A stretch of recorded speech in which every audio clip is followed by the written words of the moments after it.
you put a child or a loaf of bread on top of the dead body, and then with that you can go ahead and move both. You can move the bed because you're not just moving the bed. Just to bring everybody up to date, we are on 43B2. 43B2.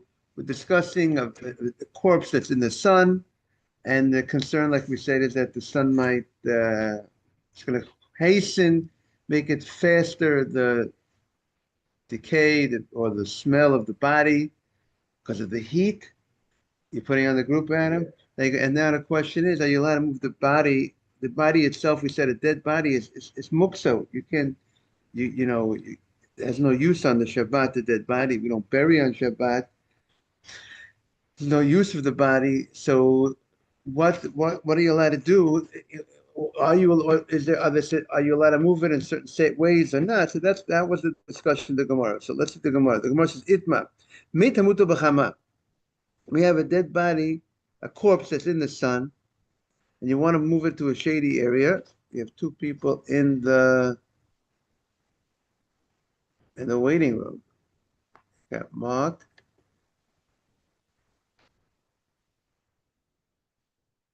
Good morning, Mark.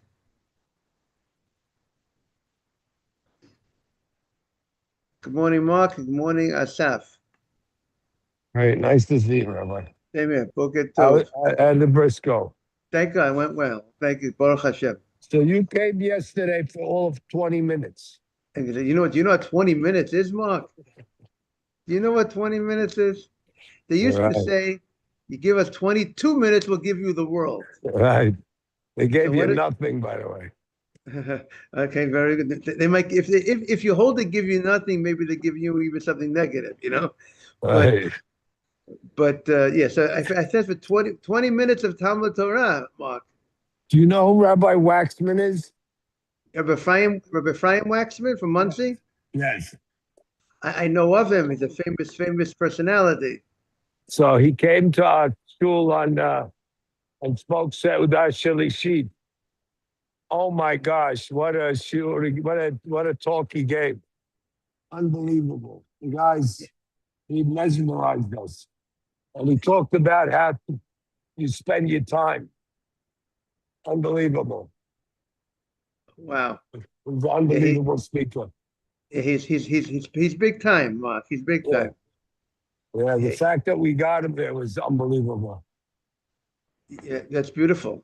It's really great. Okay. Good morning, Boker Tov. Okay, so now that everybody was mesmerized, now they have to take it to action. You know what I mean?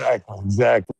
It's a level. First, you got to get to level 1 to get to level 2. But so that's great. That's really amazing. You got to get in the room before you don't come here. You can't do anything. Exactly. That's great. Okay. So you got to bring him around to inspire more people, Mark. Okay. So we're discussing morning Simon. Boker Tov. We are on 43B2 at the end of the page. We are dealing with a corpse, a dead body that's in the sun, and you want to move into a shady area. Rabbi Yehuda says in the name of Shmuel that he gives an allowance to move the body from one bed to another bed until it reaches the shade. Would we're gonna see that's not everybody agrees to that. Now it would seem, what would that mean? It would seem that you would tilt the bed that has the corpse. You wouldn't pick up the corpse directly, and you would tilt the bed to the other bed and roll off and roll them to that bed, and you move that bed and you roll them to the next bed until you get them into the shade. Now, however, Rav Chanina bar Shlomo Mishmei de Rav Amma, he says he has a different idea. You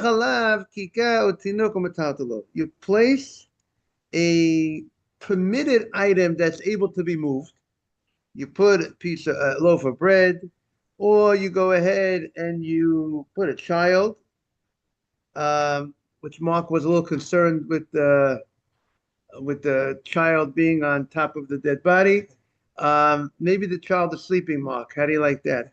He doesn't Better. know what that might be better. We don't want to Okay. traumatize children. Right. So I'm saying so maybe the child is sleeping, Mark. Again, how long does it take to move? If you put the child on the bed, you don't even tell the child what's going on. Maybe the child thinks that the person's still alive. He doesn't know. Not everything needs to be told to the children, right? And how long is it going to take? You're going to just pick up the bed after the child's on the bed, and it'll take about 1 minute, 30 seconds to move the bed, a minute, 2 minutes from the sun to the shade. Maybe that could address your issue, Mark, a little bit, that the kid doesn't know what's going on. It's a fast move. It's not like it's not like you're putting the kid, spend the day with the corpse. You know what I'm saying? Right. You're just moving the corpse out of the shade, out of the sun to the shade. So he Let's says go. you put the Let's go with the challah. he wants the challah. Okay, so Let's go with the challah. they put the challah on the bed because they were having Suda Shlishit later on in the day. There you go. So they had the Suda Shlishit challah. Like the Shulchan Aruch says that a person is supposed to wash by Suda Shlishit, not only by the other two Sudot. So now he does say if a person is not able to wash, he's full. We'll give him some other options, mezonot. If not mezonot, we'll give him meat or fish. And if he can't handle meat or fish, doesn't have room for meat or fish, he can have a fruit. Those are the different opinions in the Shulchan Grapes. Aruch. Now, so we allow him to go ahead and move the body through putting this child or this um, loaf of bread on top of the mate. Now, we mentioned yesterday, which has to be looked into a little more, that this allowance of putting the child or the bread of the challah on top of the corpse and now allowing you to move the bed is a special allowance for the corpse. It's not that, if you have something that's mukseh, let's say it would seem if you have something that's holding mukseh, we're not going to just say put something on top of that mukseh item and now you can move the bottom item that's holding both. But So that needs a little bit. you can't put a chali near the egg and move the egg in the plate. Right. For sure, not on top of the egg. The question And would be side by side. But that like you draw example is the one. If you have money and socks in the same drawer, can I open the drawer? right. So the drawer example, if first of all, if the item like the money and the socks in the drawer, and if the money was there before Shabbat, right? Here we're talking about the question is when did the mate die? If the mate died on, let's say you could say the Gemara is talking about the mate died on Shabbat, but the case of the drawer, if the money is there from before Shabbat, and the drawer and the money is more significant than the socks, maybe for some people the socks are more significant than the money, but if the money is more significant than the socks, so it would seem that the drawer has a status of mukseh because it's supporting the money and the socks. So now you can't, once that is mukseh, the drawer is mukseh. If the Shabbat entered, the drawer is mukseh, it would remain mukseh for those Shabbat, right? Just like, so it shouldn't help putting something into that drawer subsequently because the drawer is still mukseh. If there was no money in the drawer before Shabbat, and now you put money on Shabbat, the cleaning lady put some money in the drawer on Shabbat, and now the drawer contains money and socks. So now the question is, the drawer is now supporting mukseh and non-mukseh. So we would also should apply the rule that as long as the money is in the drawer, if the money is more significant, that the drawer is supporting the money more than the socks, and you should not be able to move the drawer. If the money somehow the cleaning lady puts the money into the drawer at 10 a.m. on Shabbat morning, so now the drawer, let's say, becomes you can't move the drawer. But then subsequently, at 2 p.m. she removed the money.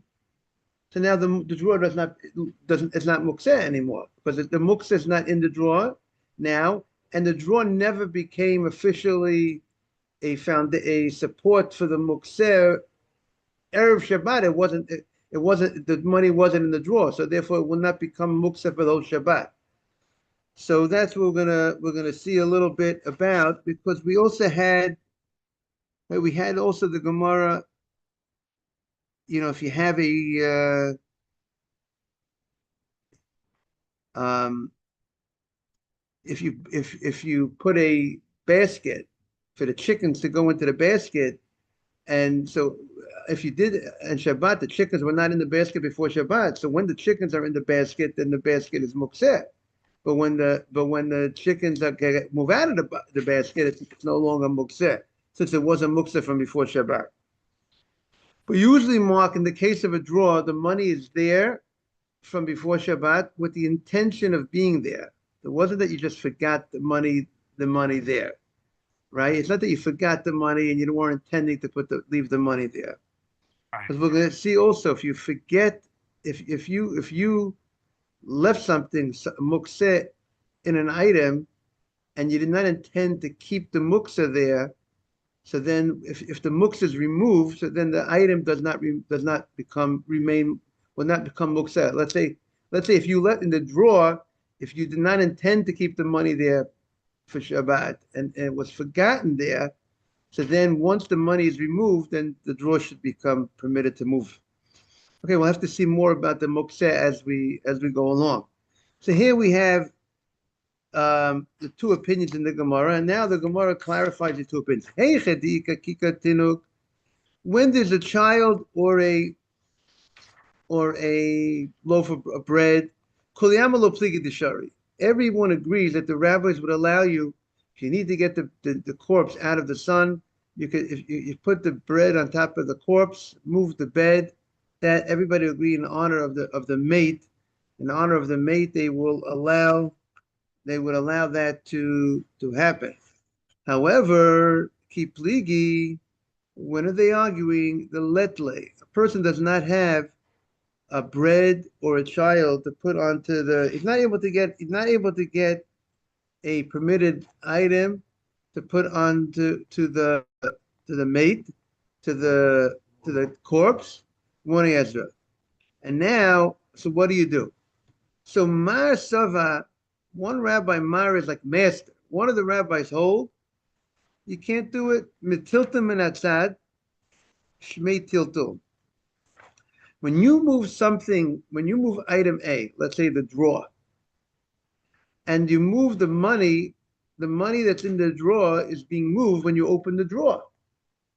I'm not touching the money, I'm not moving the money directly, right, Simon? When you open the drawer, did you handle the money? No, I handled the drawer. But when I handled the drawer in the normal fashion by opening the drawer, the money was moved. So is that part of the prohibition of mukseh, of moving something, not directly handling it, but moving it through some other middle means? Do you hear the question? I moved the item, good morning, Mark. I moved the mukseh, but the way I moved the mukseh is not directly. I moved it through some other means. I moved it by opening a drawer, or I moved the bed. The corpse is mukseh. I moved the corpse by I'm moving the bed. I'm tilting the bed. Moving it from bed to bed, right? I'm tilting the corpse from bed to bed. So I didn't touch the corpse directly. I just picked up the bed. I picked up the bed and I moved the corpse and I moved the corpse. So would that be a movement that the rabbis forbade? So in a certain sense, you would say it's maybe not it's not the normal direct way of movement. It's not that I use my elbow. It's not that I'm using my elbow or my foot to kick an item that's muktzeh, because that's totally not the normal way of moving something. This case of the Gemara is it's a normal way of moving an item, but not in a direct way. I'm moving it from the side. So do we classify moving something from the side like moving? We treat it like moving with my foot or my elbow? Is that called that under that category? This is referring to rolling.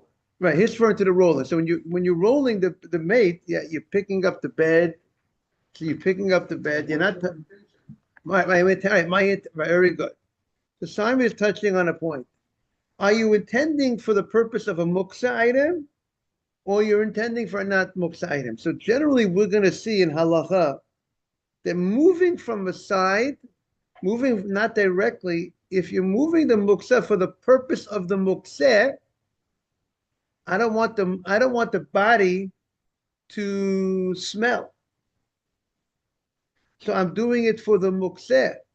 That type of movement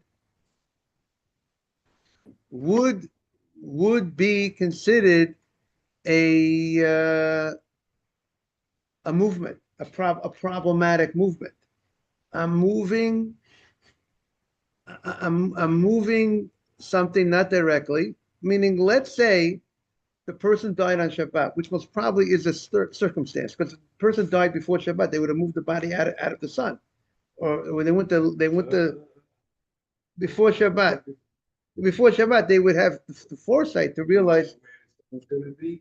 I mean, maybe people should have the foresight not to leave him. Hey, good point. Maybe not, but they. So so let's say the mate died. So but let's say they didn't. The idea is the body, the muksa was not on the bed from before Shabbat. So the bed did not have the status of the dead body itself from before Shabbat. Didn't have that status. Now it has a dead body on it, and now I want to move the bed with the dead body on it, but I'm not handling the dead body directly. So what are we going to say? We're going to say if you have the the muksa on it, and you're moving the bed, and it's for the purpose of the mukseh, because you don't want the body to decay. So that's the machloket in the Gemara here. So one opinion says that's called movement, and therefore that would be a problem. So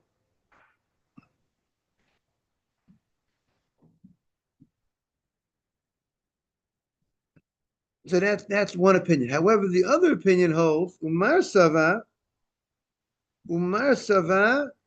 that lo shmei tiltul. This type of movement is not considered movement, and therefore it'd be considered permitted to move this bed. Now, Moving something indirectly. yes, we are correct. Now, let's see how the commentaries, if they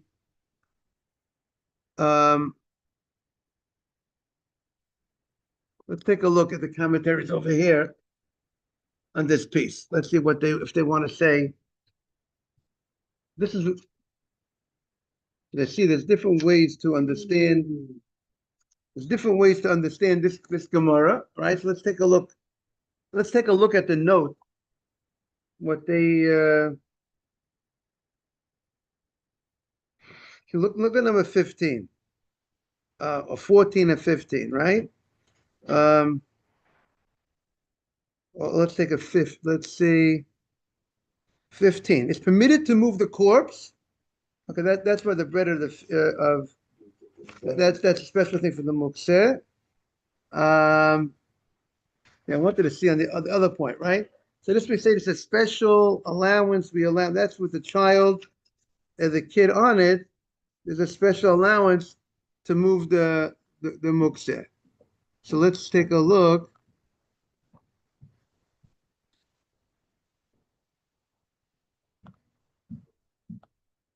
Yeah, they don't comment too much on this.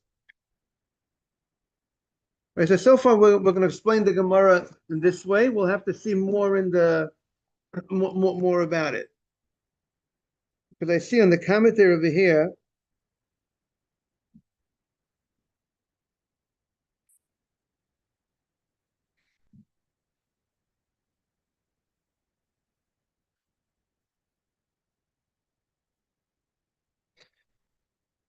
okay, this is one way we're going to learn the Gemara. Okay, so let's continue in the Gemara.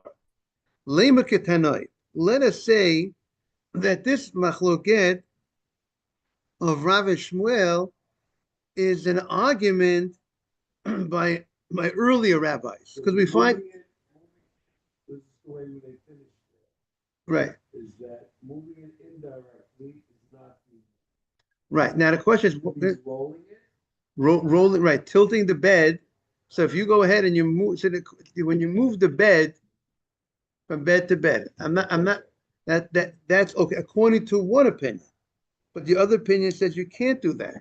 You can't move from bed to bed, right? And I think the halacha is going to be right. I think the halacha is interesting, even though you have a letter on top of the base of Hofkom and Mita, but I think I saw in Shulchan Aruch that's not allowed. It's not allowed to move the bed from the sun. That we're going to see a difference between the sun, or there's a concern of a fire. If there's a fire, if there's a concern that a fire is worse, we're going to see if there's a concern of a fire coming. We're going to see more of an allowance they'll make. You'll see what the reason is in a moment. But that's what the Gemara. And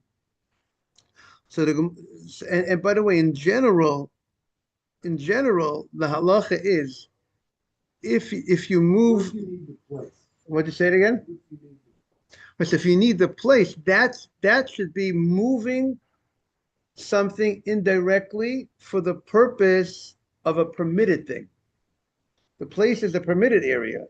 So that if you want to move the mate, if you want to move the body because you need that spot, you need that bed, right? So that you should be able to move it. The halacha should make a difference. Why are we getting breads and babies and all kinds of things? I need the bed. I mean, again, yes, that would be another circumstance. But here, Rabbi Ajami says. What? Rabbi Ajami says. yeah, because the issue here was the guy didn't need the bed. Let's say the issue is he's dealing with he's concerned with the body. He's not using that bed. No one wants to sleep on that bed. He wants to clean that bed. But let's say he needs that space. It's in an area. You need that area to be empty from. You don't want any. You don't need the body there. So that should be permitted to move the bed because you're moving the dead body indirectly for the purpose of a permitted for permitted item, for something for permitted use, not for a muksa purpose, not because you're doing it for the muksa, you're doing it for a non-muksa purpose. So that's going to be that's going to be a difference. Lema ketanai. Let us say this is an argument of Tanaim, early rabbis. What did we say? Ein matzilin et hamet. You can't save a dead body, a corpse, which is a fascinating.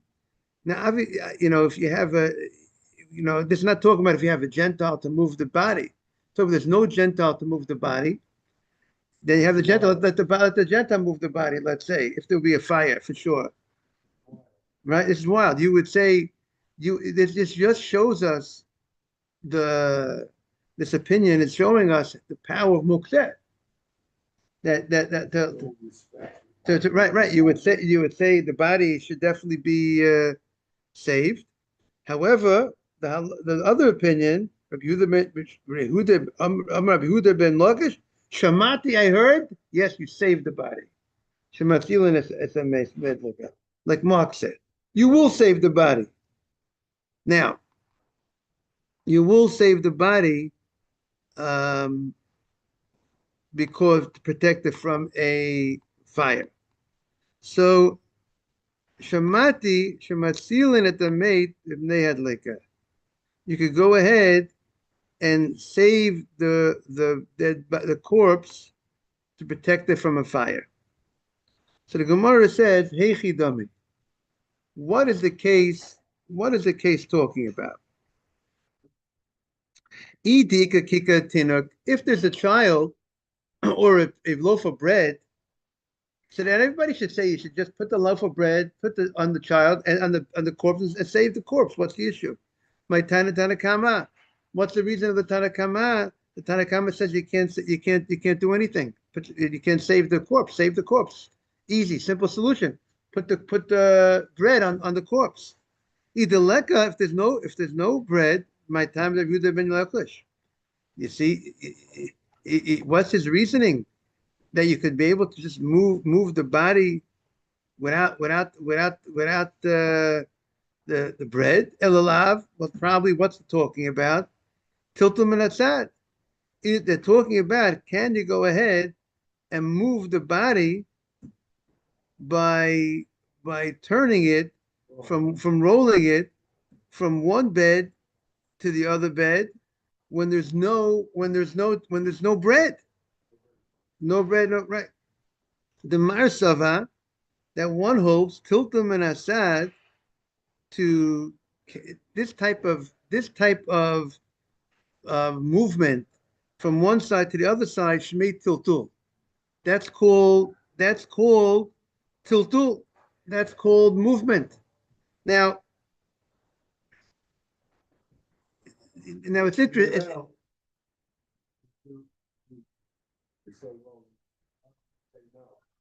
Right, so Rav is the one who says. Right, so let's see. Right, see, Rav is the one who's, because we had the machloket before. Rav said, right, Rav said you can't roll. Only the other Shmuel says you can roll. But so the Gemara wants to say, most probably this is the same story by the fire. The Mar Sava Tiltum and Asad Shmei Tiltul. And Mar and the other rabbi, now, so meaning the rabbi who says that Rabbi Yehuda ben Lakish, that says that you could save the mate, he says it's lo shmei tiltul. That's not called movement. And since it's not called movement, therefore he says you could go ahead and save how would you do it? By rolling the mate. And now it would seem, but he doesn't say, but nobody says, they're not saying you can actually pick up the bed with the mate in the normal way and just move why don't we just say pick up the mate, pick up the bed. Now, if the way we were explaining until now, just moving, if you're not directly handling the mate, if that's called movement or not, so if you hold that's not called movement, so what's the rolling all about? Picking up the bed. Picking up the bed is moving. Because I'm saying, the question is, if you would pick up the bed with the corpse, so that we're going to say you have the corpse on it. That's muksa. Even that's called muksa. We see from the Gemara, that's called muksa. Even though you're not handling the muksa item directly. That's just like carrying the muksa. That would seem from the Gemara, that would be right. Even though you're not moving the muksa that with your hands, but you're moving the muksa in the normal way, you would move the muksa by picking up the bed with the muksa. That seems to be a problem. That would be that no. But here the issue is that I am not moving it in the normal. This type of movement of rolling, it's not the normal way, but it's not, maybe it's, the question is, but is that, but I'm still picking it up. I'm not like I'm using my elbow, not like I'm using my foot. I'm moving it, but I'm moving it from the side. So the question is this part of the category of not normal movement that we say that if you move from the side, move your foot, this is also where do we classify this in between, this parv? It's not, is it fleischiks? Is it milchiks? What is it? Where do you place this rolling of the bed?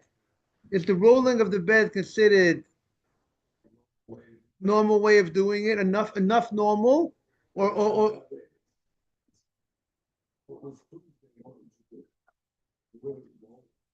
I understand, but I'm still, it's true. I wouldn't roll it if it's Tuesday, but I'm still picking up, I'm still taking the bed.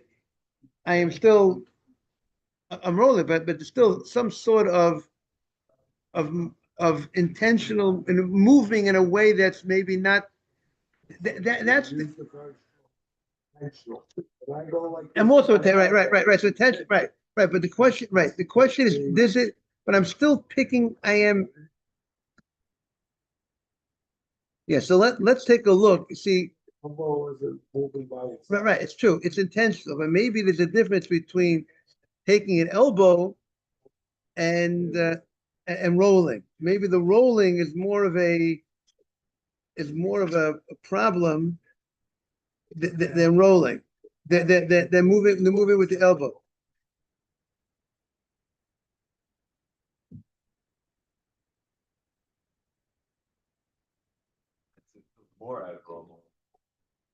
So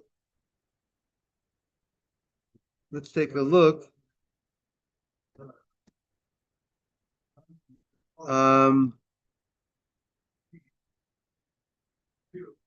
Latayat. The Rashi says,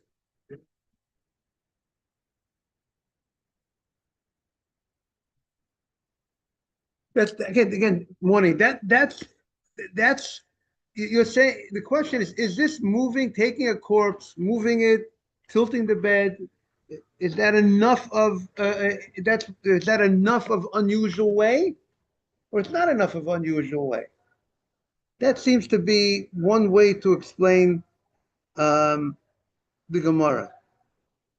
Because Rashi says minatzad for the fire. Rolling for the fire is yes. Let's see what the Gemara wants to say. The Gemara says, again, we have a machloket in the Gemara, right? By the fire. So what does the Gemara say? So the Gemara is thinking, the Marsava tilta minatzad shmi tilta. The Gemara says, one holds moving from the side, it's called tilta, and therefore there would be a problem. Well, Marsava, one holds tilta minatzad lo shmi tilta, it's not a problem, right? That seems to Gemara would say, meaning if there's a bread, everybody would agree you can move it. So what's the issue? There's no bread. Can you move from the side? So the Gemara says no. And what are they arguing? Whether moving from the side is considered unusual enough, or it's not considered unusual enough. And therefore, that will be the same argument by the corpse in the sun. Whether you can move the corpse, the same rabbis who argue by the fire will argue by the corpse in the sun.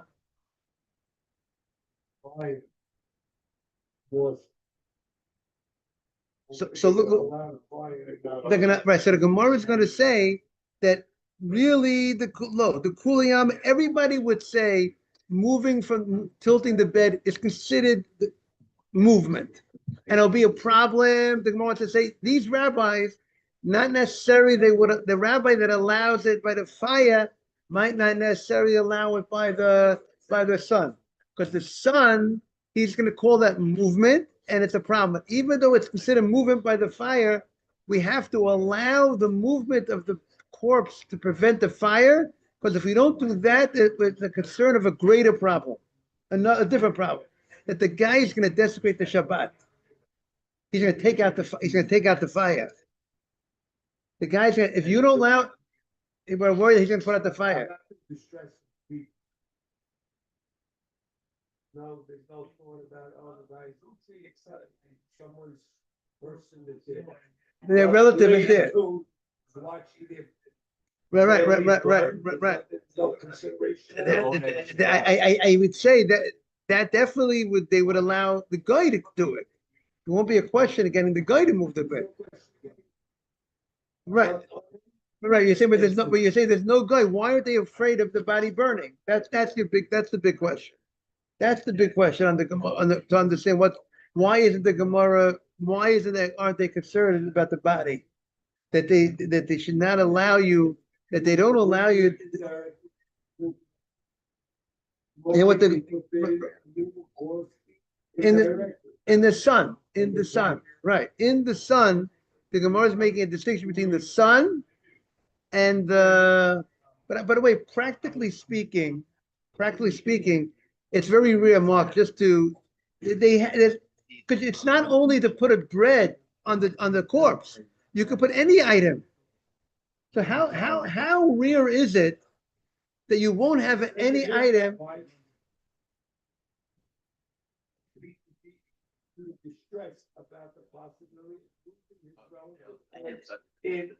And therefore, he might come to take out the fire. So therefore, right. But now I'm addressing your point.